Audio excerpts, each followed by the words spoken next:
Hello and welcome to Monday's episode of a Terrace Scottish Football Podcast. I am your host, Craig Fowler, and I am joined in person in his lovely flat in Ballgreen, Edinburgh, by Tony Anderson. Hello, Craig. Hello. But that's not all. We've got a third person on this show, and for long-term listeners of the podcast, you will recognise this name and voice. For short-term listeners of the podcast, you'll be like, who the fuck is this guy? It's John Callan. Yeah. Well. If it isn't the ghost of Christmas past, back for a good haunting. Up in the rarefied air of the main show, out from the Patreon heads. Yeah. Yeah, of course I have. You're a Patreon subscriber, patreon.com/Terrace Podcast. There we go. You will know Tom from occasionally jumping on whenever Tom Watt is unavailable, or when we're requiring two Aberdeen fans for a podcast. Yeah. Surely it should never be a time like that. You need two Aberdeen fans. Come on. Relax. Yeah. That's too many for the business, isn't it? For the Hearts Terrace Podcast. Christ. So, John, what have you been up to since you stopped appearing on our free-to-air podcasts? Are you asking what I've been up to in the last decade? Pretty much, yeah. This and that, you know. Have you Kicking a bit. Yeah. Have you had any children? I've had one child. There we yes. go. Congratulations what an on oddly that. specific question. Yeah, I don't know. That's how people do it these days. It's not thinking about having kids. I just talk to everyone about it now. Very in vogue for people our age. I know, yeah. Well, that's why I did it. Essentially, yeah. You get good likes on socials. So, No, in the last 6 months. It's good of for that the gram decade. having a child. Good for Instagram. Yeah, absolutely. So yeah, that was the main reason. Yeah, he's doing well. Yeah. Right, good. Getting the likes in, so that's good. You mentioned the word haunting. Or haunting. Are you haunted, John, by Aberdeen's loss in the Viaplay Cup final to Rangers on Sunday? I think haunted's maybe a wee bit strong. I'm not happy. I think it was suboptimal. Not an ideal Sunday. Yeah, Not my favourite Sunday. No, a very damp Sunday as well. Very damp Sunday, but no, not ideal. I think generally speaking, when you're a fan of a team outside of the Old Firm, you do kind of go into these games against the Old Firm at Hampden in semis or finals, and you kind of have to think about it that if we win this today, this will be a day I remember forever. Yes. If they win it today, it's another day for everyone, and we can all just get on with our miserable lives. I really noticed that. I was in the Corrie Inn in Edinburgh, and there was like Rangers fans in there, and they obviously celebrated at the end. And then they were all just back drinking their pints like nothing had happened after it. I really didn't notice it. I'm like, if that was Hibs, I'd be losing my fucking mind. Yeah, cuddling people for like days on end, like phoning my work, right? Not happening this week. But just the sheer difference. Don't get me wrong, in the stands and in the ground, the players look really, really buzzed, and that's because it has been a length of time. But I suppose it's just an older crowd in the Corrie, so they've seen it all before. Yeah, I think it'd be last days of Rome stuff if a non-Old Firm team wins that game. But I think you kind of have to go in with that mindset, and then you can't be too despondent. Now, maybe that's the loser mentality that means we never win these games, but that's. I think it's the vast difference in budgets that's the reason that you yourselves, Aberdeen and Hearts and Hibs, don't normally win these matches. And the incessant times that you've been and not won. Also has a huge impact on how enthusiastic you are when you're on the way. They have 10 pints though, great. Or as Tom Watts said, a man spent £900 on a round of Tequila Rose. He bought everybody in the bar, a guy from whatever bar Tom Watt was in, he bought everybody in the bar a shot of Tequila Rose and it cost him £900. Wow. I mean, firstly, I'm disappointed I wasn't in that bar. I mean, it's not my favourite drink, but if it's free, that's fine. Just get one shot. Yeah. I think there was a lot of cheers, lads. Exactly. See you later. Tom, hi. I think there was a lot of people in a very so when I got the train back through.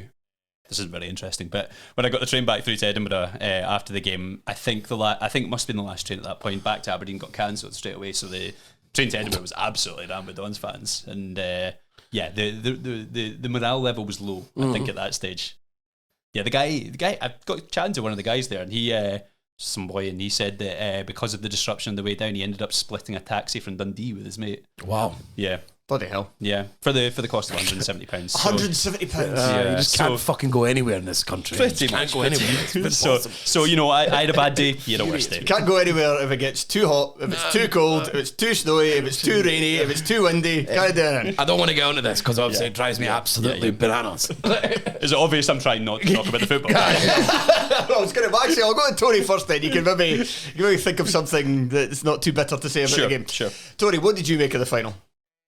I kind of wanted to mention a bit. I thought Rangers played quite conservatively, and I think obviously I was in a pub watching it, so obviously I don't have the same visual tactically as I normally would. Of course, not at all. I thought they played quite conservatively, and I think that might have been quite deliberate. I think they were worried. I think Clement had noticed what Aberdeen have done to them at Ibrox, but I'm sure he watched that game back before he was doing that, even though he wasn't the manager, to get an idea of how Aberdeen would line up. And obviously what they done at Pittodrie, especially the way Aberdeen started in that game, they really, really looked like they could hurt Rangers quite easily. And we spoke about that at the time. I was quite disappointed at how quickly they done that, got the goal and totally sat in. So I think he paid Aberdeen a bit of credit, and I think that says a lot about Clement. It shows how quickly he learns. It was on that during the week, what he done with Sterling and who started in front of him, Cifuentes. Really impressive. It really, really worked. And obviously Sterling ended up getting man of the match in this game. So I really think he's the one who comes out of the smell of roses, because I don't think anyone played particularly well on the day. I don't think there was real standout players. I think there was a lot of disappointing performances. I think, don't get me wrong, like certain players like Cantwell and Sterling, they kept on plugging away, and what you need, you see what you need in a final, and it gets them over the line. I'm not criticising them, but there's no real guys that are like, wow, he was magnificent today. So I think the guy who comes out of this best is really, really Clement. Yeah, I think there's no doubt that they were very disciplined. I think that would be the word I would use to describe it, because the whole Aberdeen game plan at the moment is to get the ball and get it forward quickly and try and catch teams out that way, and they weren't to be caught out. And now I think that's also down to players who, when we had those kind of moments of breaking forward, picking the wrong pass, or the ball breaking down or whatever. But I think a lot of it was down to the kind of respect that Rangers had shown us in that sense as well. Yeah, compared to the league game is a kind of striking example for sure. Because they certainly had a much better handle on that aspect of the game. Like you saw the amount of times the ball came forward and just was immediately sent backwards again by Goldson and Balogun. I thought Balogun in particular, I thought he was very good. He seemed to win. Well, both of them won over 80% of their aerial duels against an Aberdeen front two who are both kind of decent in the air. So that kind of shows you. Miovski had one of his poorest games, I would think. There was a suggestion, like especially amongst our pals, that was he entirely fit? He didn't look entirely fit. He rushed back. You would think in a cup final. I don't know if I'm going to put too much blame on that, getting your star striker on the pitch for a game like that. He would have the odd game like that maybe last season where, and this is back when I think everyone was kind of thinking, okay, this guy's a penalty box striker and not much more. I definitely thought that. Yeah, exactly. Yeah. But this season, that's not really happened at all, to be honest. So I would think that he probably wasn't fit, given how little impact he had in the game. I'm interested to know your feelings on Rubizic coming back in for McDonald. I mean, he's a bit chaotic. There's no getting away from that. He's a bit chaotic. I understand. I mean, you get made to look like a fanny by Cyril Dessers. I mean, come on now.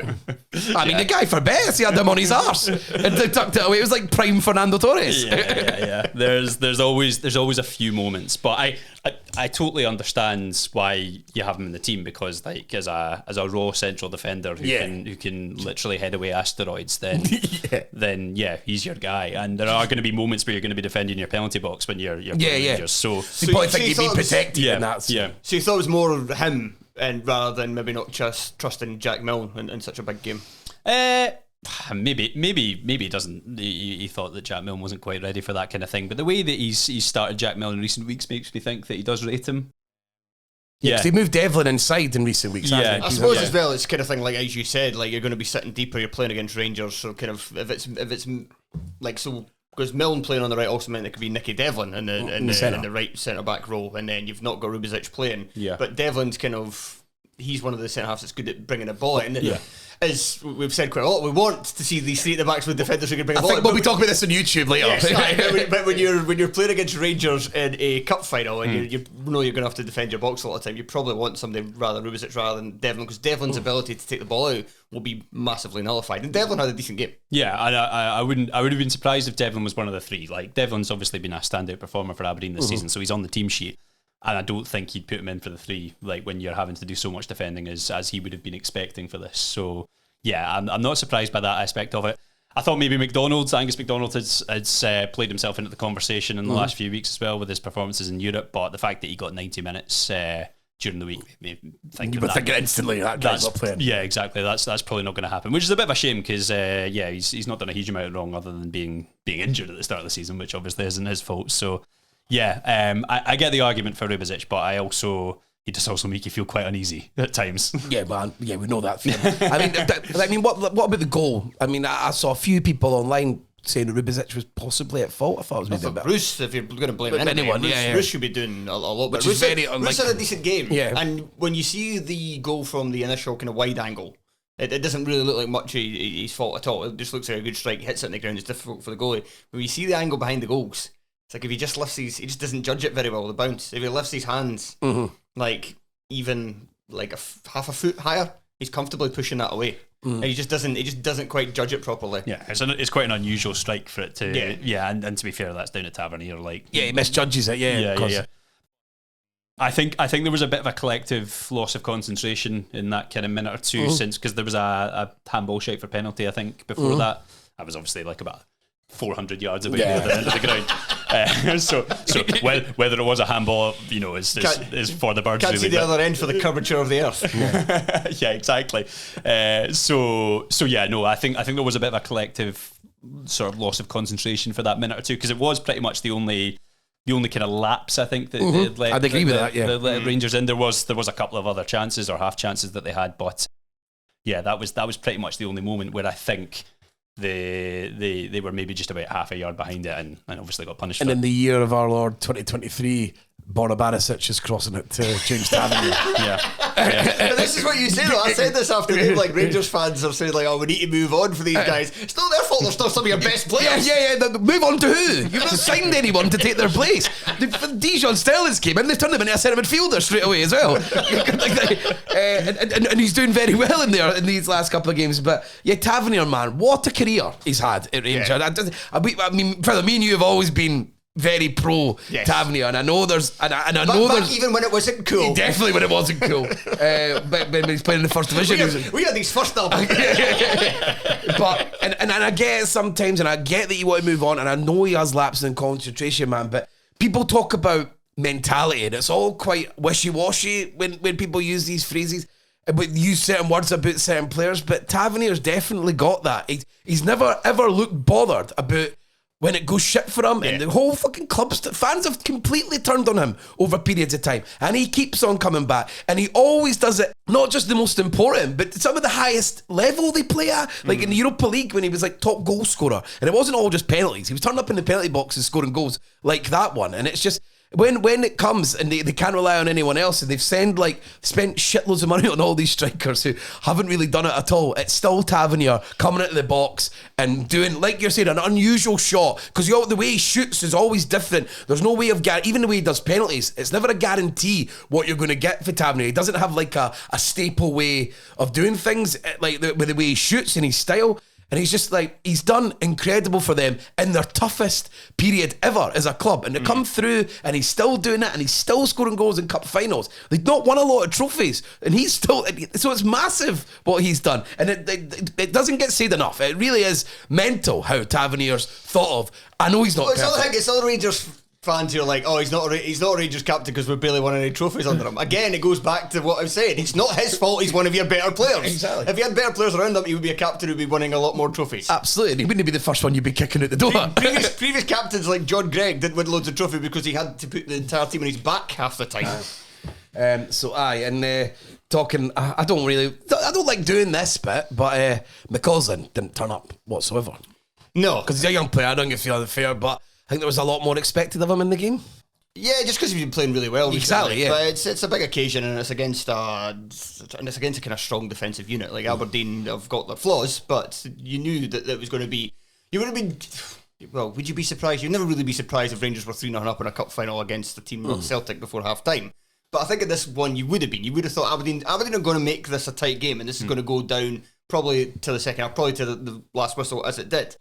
And that's because, for the flaws, and we'll talk about Barry Robson very soon. They are strong at the back, and it's a tough shift going up against Jensen. And I mean, Johnny Hayes, he's not had the best of seasons. It's safe to say that he's best days. I'm surprised he was playing. Even the best days of his Indian summer, or behind him. The best days of the year. But he's the kind of guy who can still put in I'd watch that film.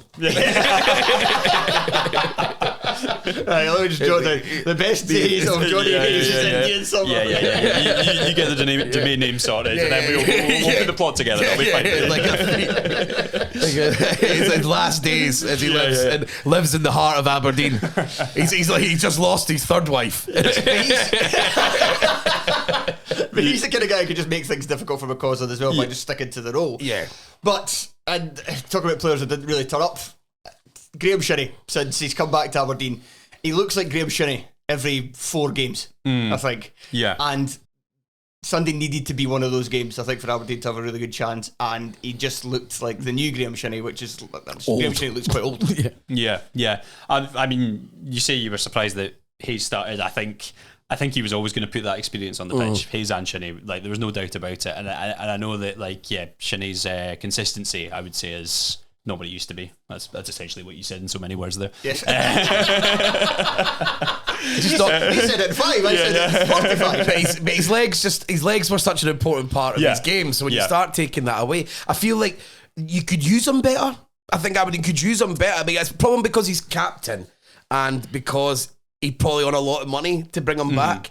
But really, you should use him as a squad player, bringing him off the bench. You'd probably get better. You'd get more value out of the smaller if you used him less. Yeah.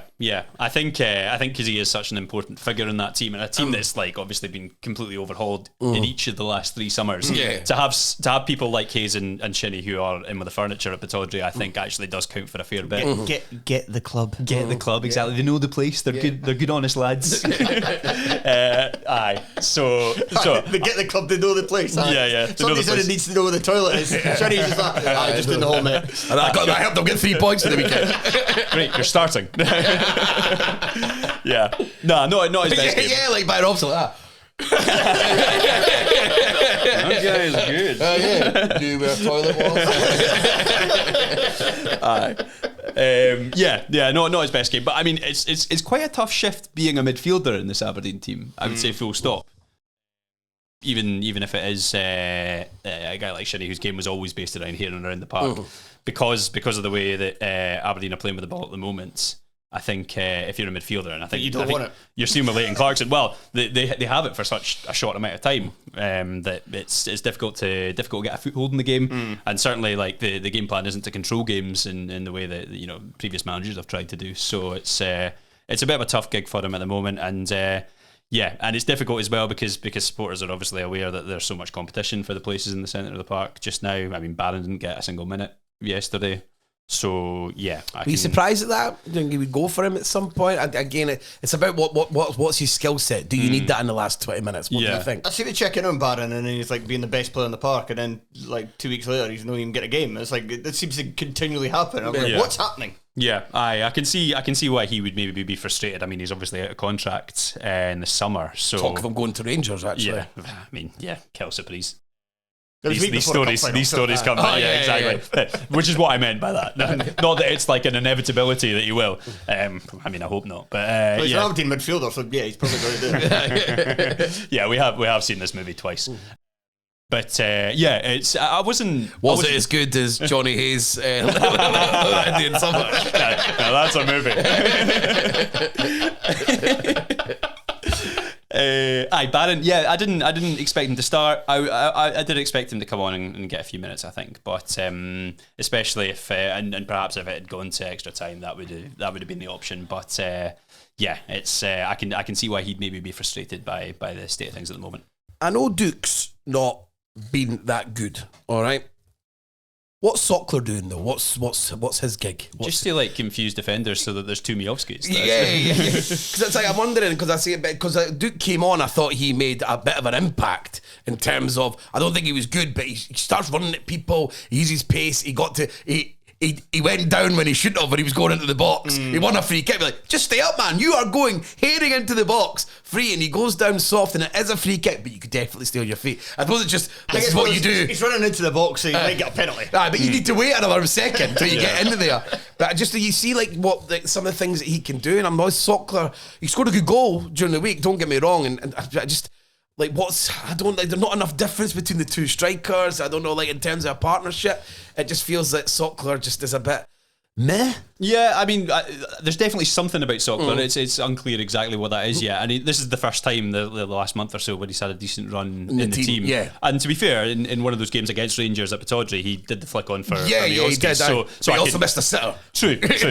But he showed what he could bring, could bring in the value he could bring in that. So I can see why, and also, like, I mean, you talk about Duke coming on and offering a bit of a threat. I mean, running at players from coming on as a sub late is probably a better way. I can see the logic, and I don't think there'd have been too many people arguing for the reverse of that, for Duke to be starting and then for Sockler to be coming off the bench. And I suppose, and I mean, you look at the subs specifically, Morris, Duke, McGarry, Polvara is very much stay in the game, then introduce all the legs all at once. Because I mean, McGarry's got that, and obviously they come on 60, like they're bringing on 66, 66 in 70 minutes. So the idea has probably been in your head exactly how we're going to play this. So he probably thinks maybe Sockler's better ways back to goal, and he'd probably do, when it opens up a bit, then Duke's probably a better bet at that point. Mm-hmm. Yeah, it's either that, I think, or you could have started with Duke, or you could have maybe popped another body in the midfield, pop Polvara in essentially, and make sure that one of the midfielders, probably McGrath, is getting really close to Miovski all the time. But I mean, again, like I can see the logic in going with Sockler as he has tended to do over the last few weeks. And well, I mean, he got a good chance, so that's something. But I can see the logic, and I think there were a lot of people who would have been who wouldn't have had too many complaints about it. It was a shit game, though. And before we move on to a shiter of a Scottish Premiership weekend, apart from 2 results, we shall just want to focus on Barry Robson. So, strange interview after the game.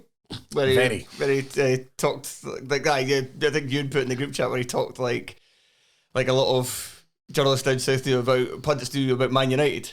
This is Manchester United we're talking about here.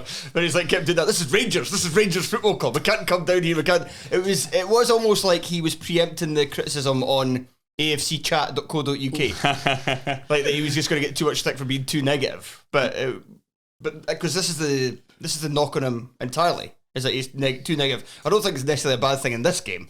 But in general it is. Yeah, but in general it is. And after, I mean, the Hearts game was a big result, because you kind of thought before then, okay, he's probably just going to get the cup final and then they'll say goodbye. But now that he won that game, narrow defeat in the cup final, how short or long a leash does he have? I think I don't think there's any question that he needs to start getting results in the league, because if we get to a situation in the springtime whereby Aberdeen are clinging on to the coattails of the top 6, let's say, then he's going to start looking like he's on a shiggly peg. But at the same time, like as I kind of hinted at earlier, you can't be in a situation where you're having to overhaul the team every year. Yeah. It's just not sustainable. So I think there's an appetite seemingly at the club to try and make this work. But if the league results don't improve, then it will be unsustainable. I think you can all see what he's trying to do, and in some games it is working. But ultimately, if the results continue to sort of potter along as they have been, where you win one and you lose one, or whatever, and you end up in sort of this kind of 8th, 9th situation, or even like, I mean, let's be honest. There's not a significant difference between the bottom of the league and the rest of the league at the moment. So, I mean, if you're anywhere near that kind of spiral, then I think there will be a wee bit of panic. I could see that happening. There's some very winnable fixtures coming up. Yeah, but the winnable fixtures are the problem. Yeah, that is true. The winnable fixtures are the problem. We had this discussion last season. I mean, because obviously, Aberdeen rarely hump anyone. It's always 1-0 that they win. I think a lot of people called the fact that they would have good performances against Rangers, for example. The performances in Europe have been brilliant. Like, I know they didn't really get what they deserved, arguably, in a lot of the games. They're I think on another day they could have got through. Compare their performances this season. They finished with the same points, but compare their performances this season to Hearts last season. And it's night and day. Hearts are just getting scalped by Fiorentina and the Istanbul team who's Sonny McCann. Don't worry about it. But Aberdeen were competitive in all those matches against the teams. And I mean, Pau aren't as good as Fiorentina or Istanbul. But Pau still absolutely humped Hearts. But that again, you can see that coming because of the way Robson plays. So it wasn't like that wasn't like I was surprised at that. It is like you're saying, the winnable fixtures with the other team, where it's like the Simpsons, where nobody kicks the ball and it's in the middle of the park. Because Aberdeen don't want the other team. Well, you're not going to do it. We're not going to do it either. Gives it to Jensen. Yeah. So again, that's what holds it. But he's shown that against Hibs and against Hearts, that when they get the intensity levels up, they can batter teams. They have the ability, they have the strength, they've got the makeup of the team. Makes sense in the Scottish Premiership. It makes you would think that can do stuff. I'm not even sure the squad would need overhauled if another manager came in. I think it's a good squad. I think it could easily be argued that it's the third strongest squad in the division. I think really. Europe's a massive hindrance to clubs. So we saw it with Hearts last year, and you saw it even in the summer with Hibs. I mean, if Hibs weren't in Europe this year with Lee Johnson, or maybe stuck around another couple of months, probably he'd be relegated. There's that. No, I think what needs to happen now that obviously we're out of Europe, we've not got a League Cup final to think about. What needs to happen now is he needs to find a way of getting these players into a system that you can play against teams that are of a compatible level or slightly below, and be able to beat them, because that's what he struggled to do.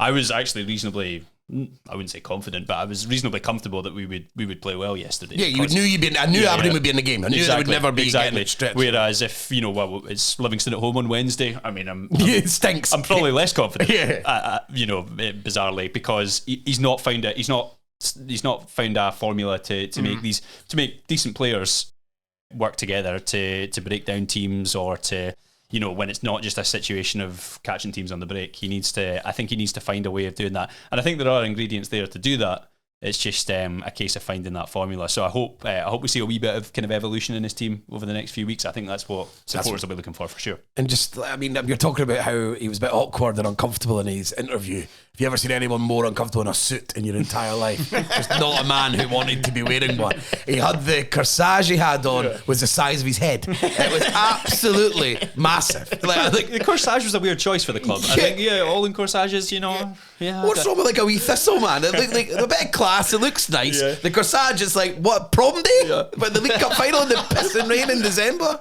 You all look like idiots. You can't win dressed like that. Standing there with a wilted bunch of flowers. Yeah. Like Ross and Friends. Brian Robson when he comes into the press conference after the game. Don't be nasty to me, it's Rangers. Turn the camera off. Yeah. Oh, Jack. Right, so we spent 27 minutes talking about the League Cup final, because we don't really want to spend that much time talking about the 5 Scottish Premiership fixtures that we Let's go to what you want. But it was a really enjoyable result, though. Really enjoyable result, which happened at Celtic Park, as Hearts went there and got their first victory in the East End of Glasgow in 14 years. Wow.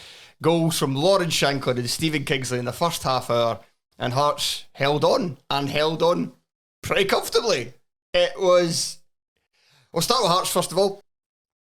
This is what we kind of know about this Hearts team, and it obviously buys Naismith a bit of time. There's no doubt about that. This is one day Fowler's going to say Naismith done well. We get even Parkhead. We're not getting quite there. One day we're squeezing. We're getting close. See you next week, Naismith. We're getting close. And it's obviously bought them some time, because it means that, especially if they defeat St Mirren, who are still looking a bit out of sorts at the moment of the weekend, then it means that even if he loses the derby, he's probably still going to keep his job, and he's still going to have. Fans will be raging again. That's just the way that football works these days. One bad result. Somebody asked, I can't keep up with Hearts fans. It was like, well, if we win, we like them, and if we lose, what about? That's how football fans worked in 2023. Very simple. We'll be getting on to McDermott Park very soon, and I'll tell you the exact same thing. But if he wins the next game and then loses at Hibs, it's not going to be a case of everybody's just going to revolt against it now. Especially if it's a kind of half decent performance and chances are missed or whatever. But with this game, it was still kind of more of what Hearts are good at. And Hearts are very good. He set them up very well defensively. Frankie Kent's been one of the signings of the entire Scottish football season. There's Stevie Kingsley coming back, had a very good first half. He then got injured. Kai Rolls is back to his best. Natty Atkinson, again, excellent. He was missing for a few months. He's probably been the player who's improved the most underneath Stephen Naismith's management. Cochrane was excellent again. Benengame is starting to look back to his best. There's that solid part of Hearts, which is very good. It's not necessarily great at attacking. Now, you're away to Celtic, you're not going to get many chances, so that's a weird game to bring that up, but it doesn't really It's a terrific result and it's brilliant, and I was absolutely buzzing watching the game and then buzzing afterwards. I wasn't going to go out on Saturday because I was out on Friday and I was out yesterday. I had a family thing. But I was like, right, as soon as that game was done, I was like, I need The buzz is too much. The buzz is too much. It was incredible. It was like... You can't just go home and be like that. Walking on air. Like, it was, There's just no way you can. It's impossible. I need to release it somewhere. Yeah, it's impossible. Just going home and be like, right, what we have in past now? There's absolutely no way. It must have been weird though, because normally when you beat the Old Firm, it's kind of a situation where you're clinging on by your fingertips at the end, or it's been like a frantic finish. But it must have felt like a bit odd to have, like the game to peter out like that for like an hour. Basically, there was 10 minutes at the start of the second half, and there was another 10-minute period, I think, between like 75 and 85 minutes, where Celtic were really kind of an onslaught is probably a bit too strong to call it, but they were kind of cranking up the pressure, increasing the tempo a little bit. But for the rest of the game, it just wasn't there for Celtic, and it was just so, like I say, just so comfortable for Hearts. I mean, it was comfortable because of some really big performances, and there was a couple of occasions, like you think of Stephen Kingsley's block in the first half in injury time for Palmer. Palmer makes that 2-1 just before half time, and that completely changes the game. Gives Celtic a lift. It puts a major seed of doubt into the collective minds of the Hearts players. So Kingsley came up huge there. There was also a moment in the second half, I don't think it made the highlights, but Frankie Kent had a really good tackle from O when he looked like he was set to score as well. I think there's maybe one other. There was a block as well. Kyogo had a shot in the first half, which again, I'm not sure made the highlights.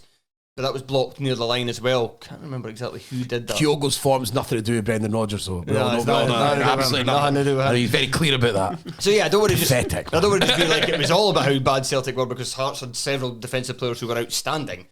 But it still was weird in terms of just how listless and lifeless, and especially off the back of, like, because that's 2 games in the league they've lost in a row. Now they had the game against Feyenoord in between, but that's when they've risen their game. Like, they were terrible in the second half against Killie. They absolutely dominated. They were battered. Absolutely battered. But to then go and to have Hearts score those goals, and Shankland's a brilliant header, but Jesus Christ. Yeah, it's mental. Like, where is everyone? It's one player. Even look at like our defenders. Kingsley's not scored in ages before this game. Frankie Kent's not scored for a shit. Kyle Oakes never wins any headers in the opposition box. There's one guy you have to mark, and it's Lawrence Shankland. They're all marking themselves. They're marking each other, the Celtic players. It's not like no care, like really lazy, no care taken at all. It was very like laissez-faire. Just everyone just standing about.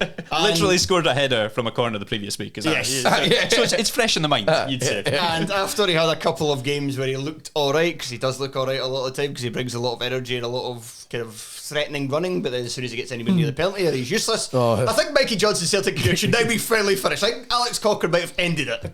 Pay him off. He was, when his substitute was announced at half time, there was loud ironic cheers from the Celtic fans. Who knew that like publicly calling him out would have this effect on him? Yeah. A guy who's already looks like a confidence player as it is, just dig him in even more. It's not going to help. And then play him. I mean, when I looked and they'd taken off Palmer, this team's nowhere near good enough to be taking him off. Where half an hour ago, there's nowhere near. I was confused by that myself, I have to say, especially when they initially put Bernabe at the left wing. I was like, and then what, he had to come on, and then Forrest came on later. And they moved around the team, and I think they had to move. Craig Taylor came off, Bernabe went back out, Forrest went up. And that's all starting to lead up to, you don't know what you're fucking doing. That really makes, that just all seemed completely random. Like he's maybe thought of a tactical reason to put Bernabe at left wing, and then quickly went, that was fucking stupid. And then, let's put it all back to normal. But I can't just take Bernabe off, so I better take Taylor. That's what it sounds like to me. And before we move on, it just has to be stated as well, what a goal for Stephen Kingsley. What a freak. He's really got that in his locker, though. Yeah, it was just a bit of frustrating season for him last year. I don't know if he scored at all. He certainly didn't score a free kick. I think he'd scored like 4 the season before. Now, he even scored like twice in pre-season last year. But I always hate when somebody scores a free kick during pre-season, because like scoring free kicks are very rare. Yeah, so you wasted it. Even if you're very good at doing it. So if you do it in pre-season, it's like, oh, for God's sake. Yeah.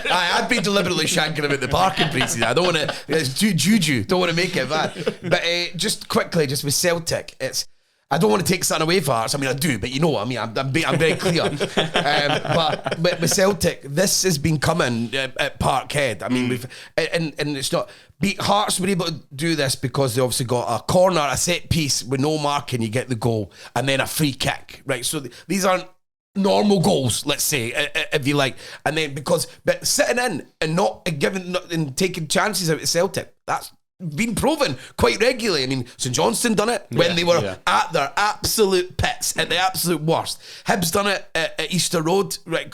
And that wasn't like you were sitting there panicking, like you're saying. You were sitting there like, this seems okay. I mean, James Forrest hit the bar, but you're like, this all seems all right. You're not absolutely panicking the whole time. Motherwell were able to do it for long periods in the game 1-1. So you're like, this has been coming, and especially at Parkhead. Obviously, Kilmarnock have done the number on them. Kilmarnock also beat them early in the season as well. Yeah. And quite similar in that one where you weren't like, well, there was no onslaught at any point. And this one, the team's actually able to get the wins because poor mark of your corner, and then, like you're saying, pulling something out the bag. You still need to pull something out the bag because you're still not going to trouble them all the time. It's still Celtic. They're still going to see a lot of the ball. So you probably still need to get the win. You probably need to bring something out of the bag. And Hearts were able to do that. But it starts to get worse and worse though, because people start seeing a blueprint of how to do something. People can copy, you start watching things, then it starts perpetuating itself. Other teams like, and then you lose the fear factor. It can all, they really can get out of hand. And I honestly think this is reeks for Celtic, because they'll turn on Roger. They're already doing it, and they already wanted to. You know, it's something they want to do. They don't like him. Sack the board chance again. The booing of Santa Claus at halftime. Turning on Santa. They win everything and they lose one game, and Santa's in trouble. Like, don't get. I do realise that the sack the board stuff. I get there is, when you really go deep into Celtic, you know it was luck, man. It was luck for the board. It was complete luck, and he was able to have go into a different market. But he still didn't have to overspend, and he was able to get it right, and he brought a really good brand of football, etc., etc. But it's never the board that it's not there. It was pretty lucky. They wanted someone else as well. They wanted another couple of people, it seemed. And they don't spend enough money. They don't spend it right. So was it also not Dominic Mackay that was behind Postecoglou? That rings a bell, and he lasted about 3 months in the job and then disappeared again. So because Law was always in charge. Yeah, of course. So with all that, you're thinking like this. I understand with it, because on the face of it, you're like, God, it's so childish. Lose 2 games, get the board out, get him out, you're like, just so pathetic. But really, when you do think, you do know where the Celtic fans are coming from, even though it's still funny to laugh at. One game, finally moved 1 game out of 53, and Santa's been booed. Right, let's move on to our second Scottish Premiership game. And that was one of the only other. Now we've now gone down. So we talked about the game that had 2 goals in it. Now we're talking about one of the 2 games that had 1 goal in it. And the first one is at McDermott Park, where St Johnstone beat Hibs by a single goal. And a single goal was all they needed, Tony, because Hibs didn't create anything in the entire fucking game. Wow. real bad. But I don't want to do that, because it's very easy for me to go into tearing Hibs, and that time will come. But like, I do want to talk a bit about St Johnstone. They already all think I'm a bitter Heidi cunt anyway, so there are loads of positives for St Johnstone. We spoke about this the other week, Craig, about like the smarts Levine's brought to it. He understands the makeup of a team. He knows Jaisimi probably isn't an out-and-out striker. No. He knows Graham Carey probably isn't a second striker, but he understands that the building blocks to make a functional team, and he's missing a lot of the other players that he could use to do that. So he's had to think outside the box a bit. He's like, I need some sort of pace. I need a pace up there. This isn't going to work with a really defensive team with not a lot of creativity. Without that, there has to be someone who asks questions. Carey's got quality as well, so I'll have around the box a bit of quality, so I've got a decent delivery. Like these absolute must-haves, essentials to make a team function, and he's done that. And there was never going to be a question about him getting them organised. That was always going to happen. It was a really smart move for St Johnstone getting Levine in. The minute he done it, you're like, that has probably sorted them out, actually. Like, because there's enough shit in this league that if you can get them sorted, but he's actually done a lot more than that. And like you're saying, it's the smart stuff of moving players into unusual positions that you wouldn't normally think would work out of necessity. Then he's brave enough to bring Frankzak in. I mean, I don't think Levine's famed for bringing through youth. He's certainly not putting up 6-year-old against Hibs, who he doesn't like. But you really want to win that game. He will, and that's not a criticism. He obviously will. The Hibs fans really wanted to win this game. Craig Levine, especially in the recent years, loves stuck it in a 16-year-old. So, but Frankzak was really good, and he really shows up the rest of that. Again, the St John's team. Levine's showing the smarts. Frankzak's got the agility, he's got the pace. to become more of an attacking thing, because all the St Johnstone wing backs, they're fucking defenders. None of them are like go forward. They don't do anything like that. So there's again, he's thinking, Frank's, I need someone who can get down the wing and can actually put. And he spent a lot of the time up the park.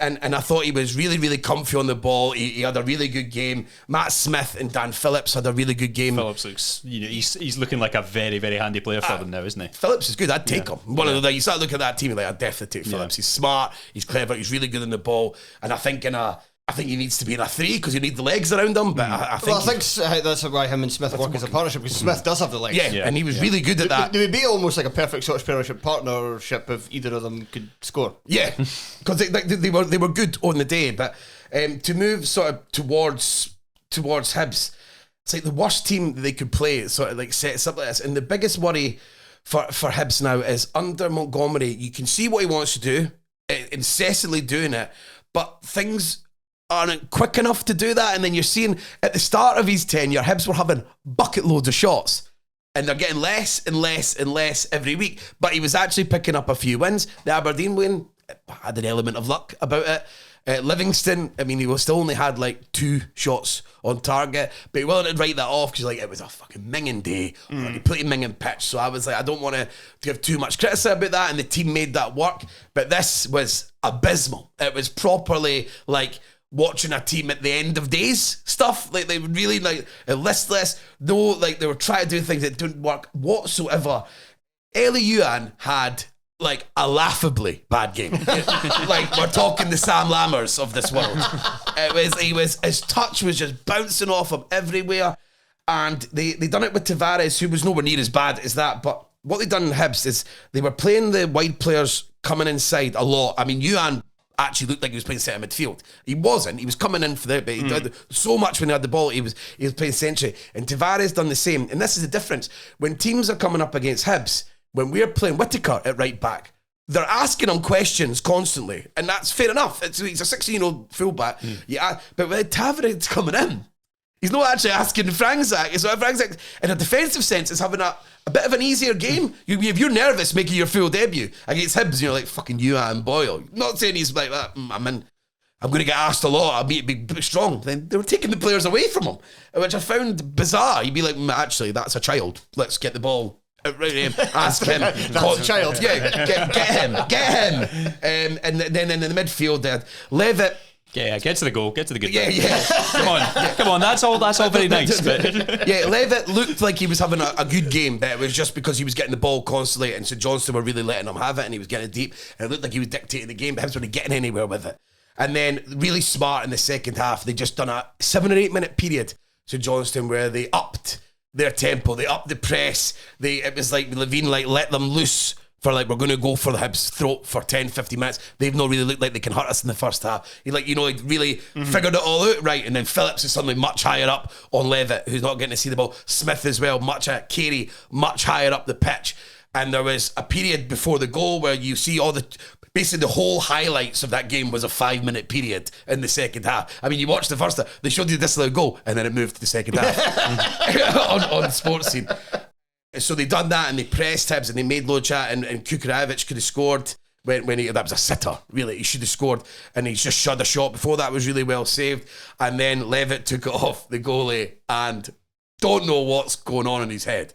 He's pinged it directly into Carey's. It's so no even going over. He obviously wants to go over his head. It hits him in the stomach. It's like drilled. It looks sore. Actually drilled into his stomach. And then Carey, again, like I'm saying, if you're going to play a team like Hibs and you're going to try and press it a bit, they don't have a lot of quality, St Johnstone. So Carey's the only one who's got that little bit. He could whip a ball and he could strike, and the shots great. And again, that shows the smarts of Levine to really, really sat down and thought, this is the cock I've got. We are going to have to make this piss. And he's really, really thought about it. And it really worked. But yeah, it's really, really worrying at times, because Hibs have got such this is the cock I've got. I'm going to have to make this piss. It's like someone at a music festival has been up all night. I've never heard that saying said in that way. Structured in that way. It's a turn of phrase. Yeah. I'm expecting like John go, of course. Yes, yeah. But like, so it gets worrying. Like Dylan Vente, for example, who's good. He is good. He doesn't got. You don't hear any criticism of Vente for the Hibs fans because it's just worrying because of the way that the team lined up, especially with Lefondre taking out the team. He ends up almost being the second striker because he wants Boyle to play him behind.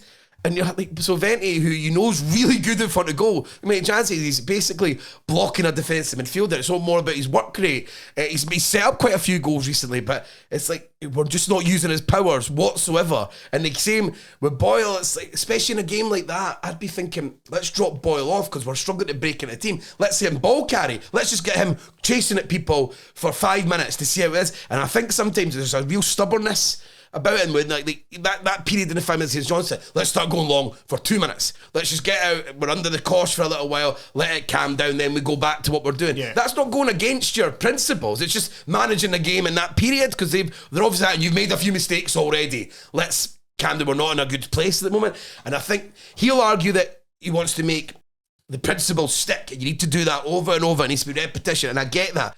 But he just has to he'll need to get his right players. And the thing is, in the transfer market, if he wants to play this very specific style constantly, he can't have a failure in the transfer market. They're all going to have to be perfect to come in and sort of do it. And then you took Neil out of that team, you see what happened. It just couldn't function. Yeah.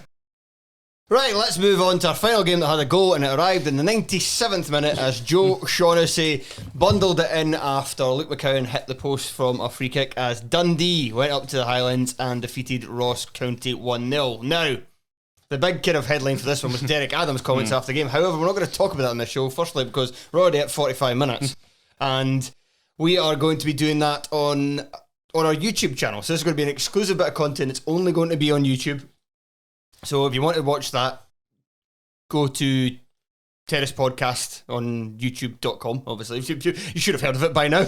And you could watch YouTube.com? Yeah. It's up and coming. Oh, don't let me say. And yeah, we'll talk everything about, we'll chat through Adam's comments about his Morecambe team being 100 times better than this Ross County team and about, which is a lot of shite, and Scottish football being really bad to watch this season, which has got more of a point about it. But for the game itself, Dundee winning 1-0, County looking the brighter team earlier on, Simon Murray looking very, very lively. One of those kind of Simon Murray games you get where the kind of headless chicken routine also includes with a ball at his feet, and it can be really hard for opposing defenders to get it off him. But County couldn't score, Dundee kind of became more threatening, and ultimately got the goal. Does Joe Shaughnessy ever score goals other than the last 5 minutes of games?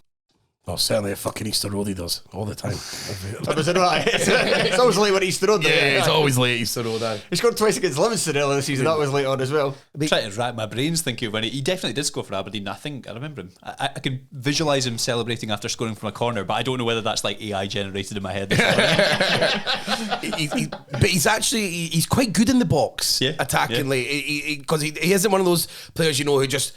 He sort of like shows his aces straight away. He does, like, you see him move round and he'll come in late, and like you see him in late on in games basically go up front, and he doesn't look completely out of place. Joe shot a lot of that.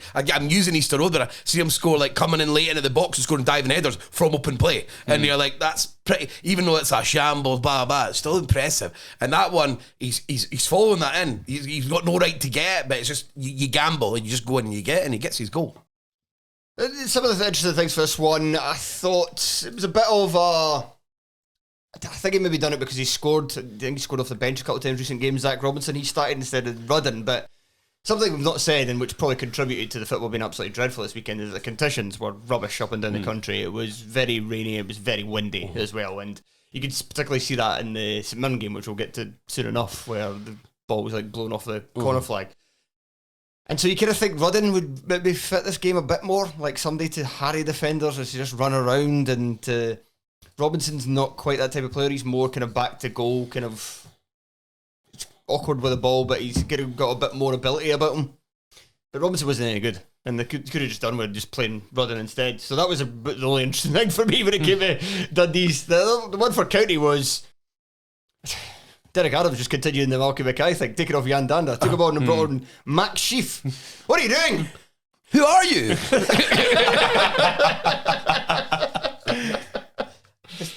I was impressed. Just watching the highlights because I was going to watch a game on Wisecast, and I just I don't hate myself that much. So when I Not for this weekend. I looked at what was left, I was like, oh no, I'm not finishing work and then just sitting down and watching. I'm just not doing it. Nobody cares. But with them, it was interesting to see like how much belief Dundee still have, because they were the ones really who turned the screw late on in the game, and obviously Beck had the chance where he dribbled into the box, and that was nearly brilliant. But that was late, and they were piling on pressure. County had done it, sort of huffed and puffed during the earlier game, and I think I like that, because you're not telling me when Dundee first came up and they were going a point at Dingwall, I'd say they'd be delighted with it most times. Most clubs traditionally would be, but it looked like they were Docherty's got it like, no, like we can go on, we can win this. And I just think in terms of, again, that word mentality, you can see it as different at Dundee than what I expected it to be at the start of the season. Yeah, I don't know if it's just the Owen Beck effect of doing something like that every game, but it does feel like they've got a wee bit of a swagger about them. Yeah, and that really helps, because Gary was obviously, they've lost Portales. He's out for 3 months? Tony Dores, yeah. He's out for 3 months, so that's really bad. And they moved Donnelly into right centre back. So it started because as we massive chat about Dundee and how their team really works, the makeup of it, and Beck being like a flying down one side, and you've got McGee who's quite safe on their defence lot, and who's also comfortable coming into midfield in the centre because he's comfortable in that position. That helps it all work.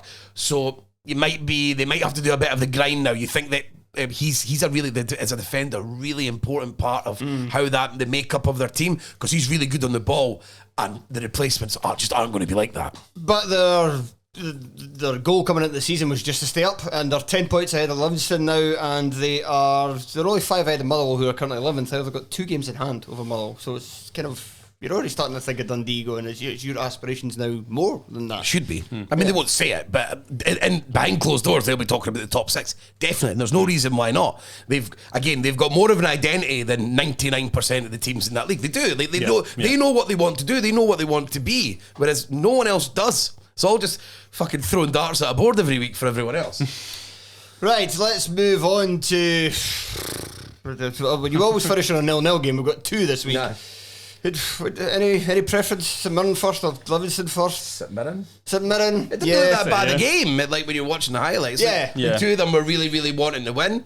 And to be fair, again, it's that strange thing for the Kettlewell effect is that I can see why they're sticking with them. The team is definitely not turned on them, but it's getting out of hand. 14 you games. have to win a match. Even if they can't win, we'll try, and maybe you need to make changes in January. I saw a comment from a Motherwell fan online that I just absolutely love, so I just want to share it. When we defend, we can't score, and when we score, we can't defend. That's one or the other. That sums up Motherwell's season. Yeah, it's like when you're trying to text and do something else at the same time. You can't do both. The first clean sheet since 3rd of September, I think, by the looks of it. Yeah. Wow. Yeah, so that kind of summarises that point neatly, doesn't it? Yeah, I think there was a bit of praise for Jacob Blaney in terms of having one of his best games in a Motherwell shirt, and Brodie Spencer, right wing back, because he started the season, I thought he looked like a very impressive signing, but he eventually his form regressed because he was playing on the left wing and he doesn't have a left foot. Yeah, well, but now a lot of that for Kettlewell. But now that he's been playing on the right, he's actually been looking right. But it's And just, he played Genny left wing back. They all make sense. the team kind of makes sense. It's just still, as well, a lot of teams in the league just kind of a lack of. Motherwell don't necessarily have a lack of attacking quality. They just have a lack of attacking quality to supplement guys like Blair Spittle and Mika Burith when they've not got their shooting boots on.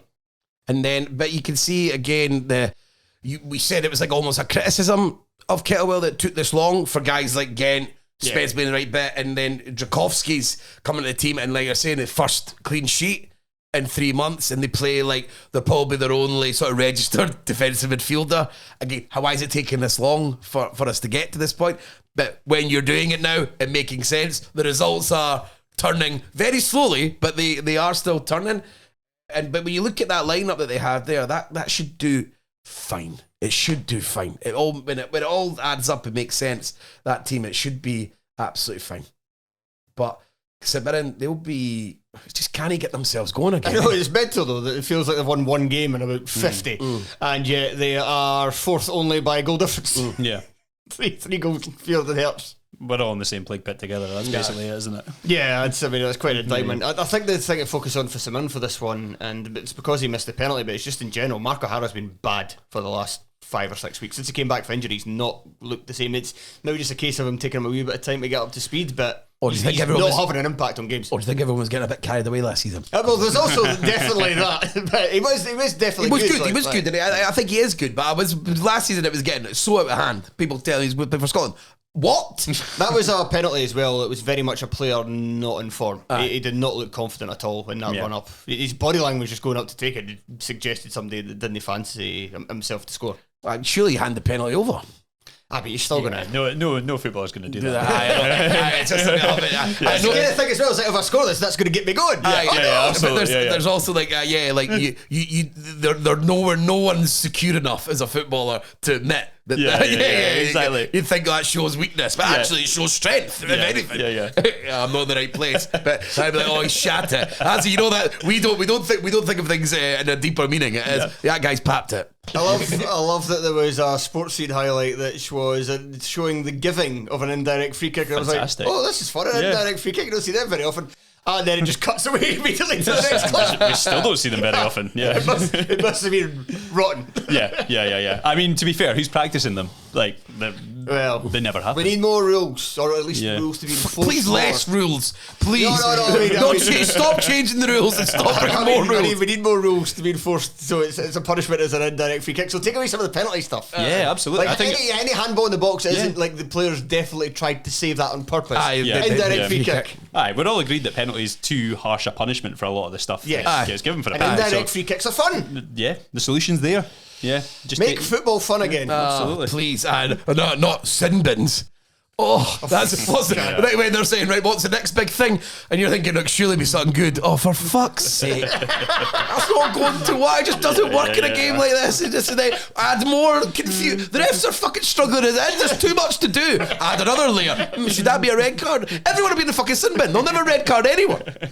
It'll just be 10 minutes and it'll be a one-on-one. It'll be like, when you played football when you were younger and they'd shout out numbers and you'd run from each end. That was good though. Actually. Yeah, that was good. That's extra time. Do it like that. Yeah, it's another good solution. In the stoppage time, play that. Now we go on to Ammanville for a final game. Livingston 0, Kilmarnock 0. Livingston failing to score for the 7th game in succession. Time to go away, Livingston. And a perfect opportunity to stop that rot when they were awarded a late penalty in this game. And Bruce Anderson in the 83rd minute hit the outside of the post. Honking penalty. I don't know what to say about that. Yeah. I don't really have anything to bring to the party. Kilmarnock. I think maybe something to say. It's really a shame about Kyle McGuinness, isn't it? That he comes back for injury. It's somebody who's just been completely gubbed by injuries in recent seasons. He comes back. He's into the game in the 87th minute, and he lasts till the 94th minute before he has to go off injured again. Does he have to make a decision? And just, I can't do this. Yeah. It's 5 years, a lot of evidence that he can't do it. It's a shame because it's a shame. I'm not saying it's not a shame, but there does. And body just keeps betraying you. Yeah, and I know you don't want to do it, but I mean, someone. I think like especially Kilmarnock when they signed them, I was like, of course there's someone who's doing it. Well, I couldn't believe it. Like the evidence of the 4 years. So I know you're thinking because we done it at Easter Road. Oh, once we get McGuinness back, he could be the link player and he brings energy. He's got an eye for goal. So he's got a lot of the tools that you don't have a lot of in Scottish Premiership. So I can see why people are desperate. And Kilmarnock are thinking they can pull a fast one. Get a guy who's probably above them ability-wise, who cost Hibs a lot of money. Ability-wise, and obviously had a huge sort of build-up as a style of player and get him in. But his body just isn't cut out for it. And it's 5 years is a lot of evidence. And maybe the decision will be made for him and nobody's going to, because who's going to give him a contract after this? It's difficult because when you're in that position, you must think, I'm going to give it every possible chance. I don't want to be sitting in 5-10 years' time thinking I didn't have a last goal when I could have, that kind of thing. And like, to be fair, it does sometimes happen. I mean, lots of people wrote Mikey Devlin off. Like, now here he is flying into tackles. Was it 5 years for those guys? Yeah. 5 years is a long time. I know, different injuries constantly, like I say, and come back on How the you pitch. keep doing it though? You keep doing it until, because you do hear so many players who keep doing it until they find the specialist who knows, who somehow manages to identify what's causing the issue that they keep breaking down all the time. Yeah, maybe we just in Scottish we don't have the best of these people. You need to get him to what's his name, Steedman, or what is it? The guy that was an American. It's a blast from the past. Dr. Richard Steedman. Yeah. Nearly to the guy that was in Corrie sorry, he murdered his whole family. Sorry. Don't go him, McGuinness. Why are you sending me here? Driving McGuinness in the cloud. I love you. I'm not that far ahead in Corey, I don't know. Sorry, spoilers. That was years and years ago. Oh, that's that box set of That Corey was the ruined last for time I me. watched Corey. That must have been, God, 90s. It shows how shit this game is. And that's what we made it. I don't the silent pauses. I don't care. I don't care. Armstrong got halved at one point. That was something that I thought was. Oh yeah, by Mickey Devlin. I just went out to there like, that's good old Livingston right there. They do kick the living shit out of you. They do. It's not something that like people bring it up, and it's not a stereotype. They really do kick the shit out of you. And I'm saying loads of teams don't go mental. I was thinking that against St Johnstone, Tavares got hit a few times, and I get pissed off that people don't do the crowd in, and they don't, like, especially when you've got a wee tricky guy who's quite weak.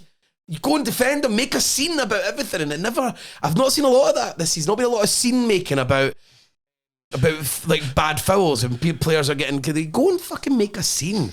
Maybe the directive for 23-24. There'll be no scenes as they were going in the clubs at the start of the season. No scenes, no crowd. And that's what I mean. They say that if the games are so shit, at least do something. Get everyone G'd up. Go Raj. Yeah. Okay, I think that'll do us. Thank God. I don't want to say about that. Right, thank you very much, Tony. Oh, cheers, man. Thank you. And thank you very much, John, for returning and joining us once again. Thank you. Good to be back. Yes, it's good to have you back. Now, like I said earlier in the show, we're going to record an extra bit of bonus content. It's only for the YouTube. There isn't a Patreon that's going up at the same time as this one. However, there's going to be loads of Patreon content this week because we're going to be continue with the series that we started at the end of last week, which was basically what is each club's Christmas wish list for the January transfer window for all of the top flight teams. So we've done Hibs, we've done Killie, we've got another 10 to get through this week, and I am going to attempt to get through 8 of them, and Duncan's going to help me out with another couple. So that's loads of Patreon content coming up. So if you want to hear any of that, it's patreon.com/Terrace Podcast. And you can also find us on Instagram and TikTok and Twitter.